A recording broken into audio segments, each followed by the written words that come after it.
I wrote this piece. Basically, the headline was Nina Turner's defeat wasn't only about the onslaught of big money smears. So that was kind of the big takeaway among most, that, to be clear, Nina did raise more money overall than her opponent, Chantel Brown. However, um, it seems that Nina Turner's campaign spent a lot of the money earlier on in the election.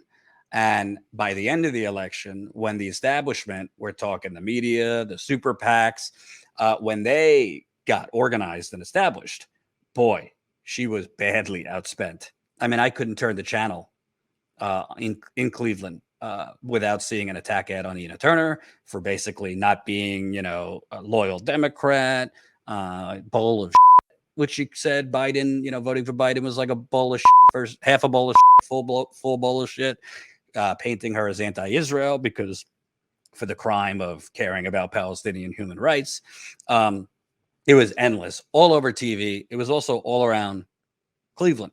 I mean, I saw at least 5 or 6 billboards within a 10-minute drive against Nina Turner. And this was all big money. We can't, minimize how much of the big money had an effect. It certainly had an effect.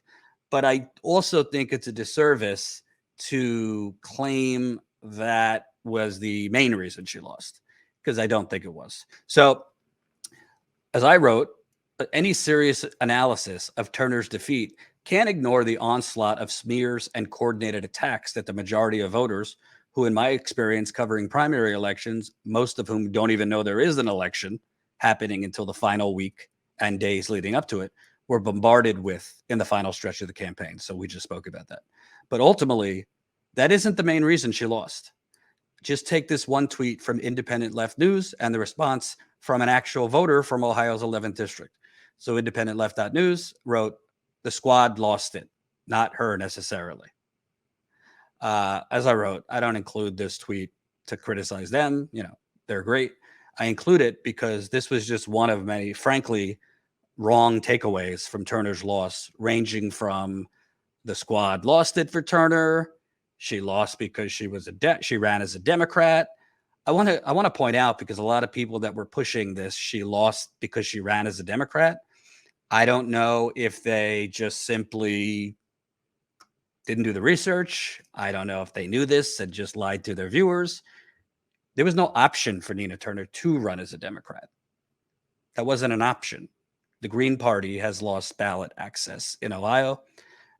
Movement for a People's Party doesn't have ballot access in Ohio. And it was a Democratic primary, so you can't run as an independent in a Democratic primary.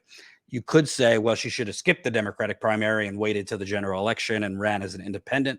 First off, Ohio's rules for who can and cannot run as an independent are pretty complicated. You kind of have to prove that you haven't had an allegiance to either party for a considerable amount of time. But number two, if this still does matter to progressives in America, she would have lost if she ran as an independent in the general election. But as far as the Democratic primary, the only option was for her to run as a Democrat. Couldn't run as anything else. Not like she made the choice not to run as anything else. There was not the option to run as anything else. So we should make sure that's clear. So getting back to this,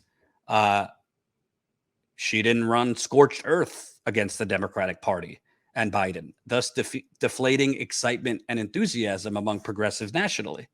So all of these takes are coming from well-intentioned and understandably fed-up progressives, tired of supporting progressive candidates only to see them fold like cheap tents to the Democratic establishment once in office.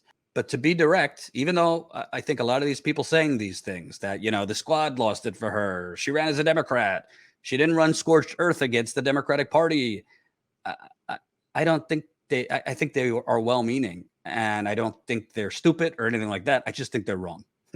I know they're wrong. So, as I said, to be direct, they're missing the forest for the trees.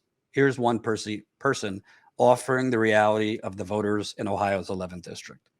So this person responded to Independent Left News. "You obviously don't know Ohio 11. They loved Hillary, and they blame Bernie and Nina for making Hillary lose and Trump win. That's how the PAC, Super PAC, helped Brown win. They got white Karens upset about Nina hating on Hillary and Biden. Those white Karens showed up to stop Nina. Black vote was MIA. To be clear, 17% of voters turned out. Very, very low voter turnout.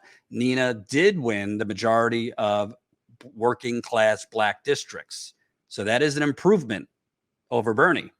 Nina did win the majority of Black districts, working class Black districts. She won the city of Cleveland. She won the city of Akron, but she got hammered in the white suburbs, the white suburbs.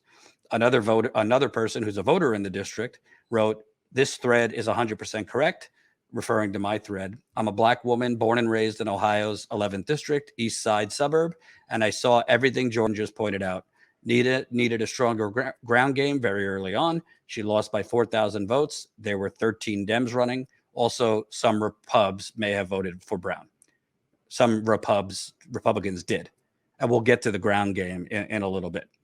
So I want to get in more to this district because I think a lot of the people who were, she ran as a Democrat, or, she didn't run scorched earth, or she didn't go to the Medicare for All rally. I don't think they actually took the time to even bother looking at, like, what is this area? Who votes? Who do they vote for? So here is Ohio's 11th district. Okay.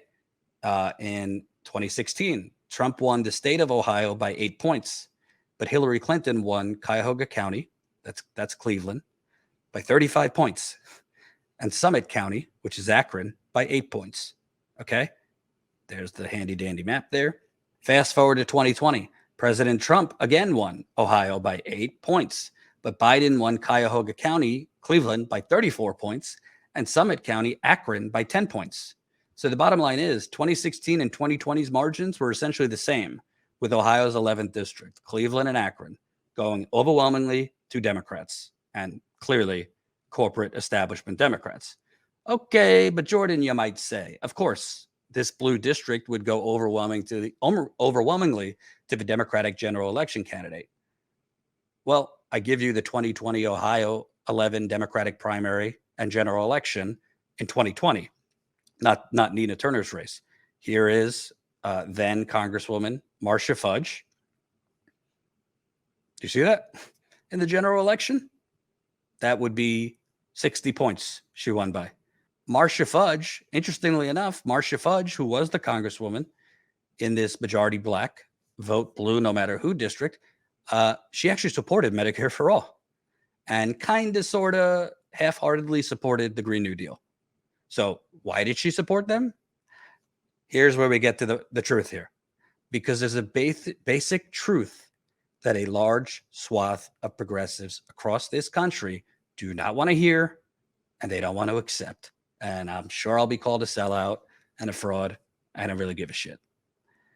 Voters, even in more moderate to conservative Democrat areas, agree with us on policy, but they don't hate the Democratic Party or believe that it's inherently corrupt. Once again, here's the truth from someone who knows the area. Same quote. You don't know Ohio 11. They loved Hillary and they blame Bernie and Nina for making Hillary lose and Trump win. So now that we've established this is an area that historically has supported establishment Democrats and has no interest in burning down the Democratic Party, at the end of the day, we as progressives, we're at a crossroads, and it's time to choose. Do hardcore progressives across the country, especially ones who live online, that's not a bad thing. I love everybody who watches us and, other progressives.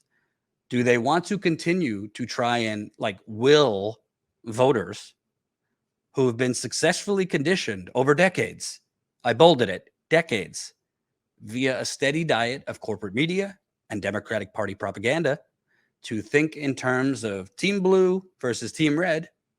Do we want to continue trying to will them over to our side that demands revolutionary change and burning down the two-party duopoly?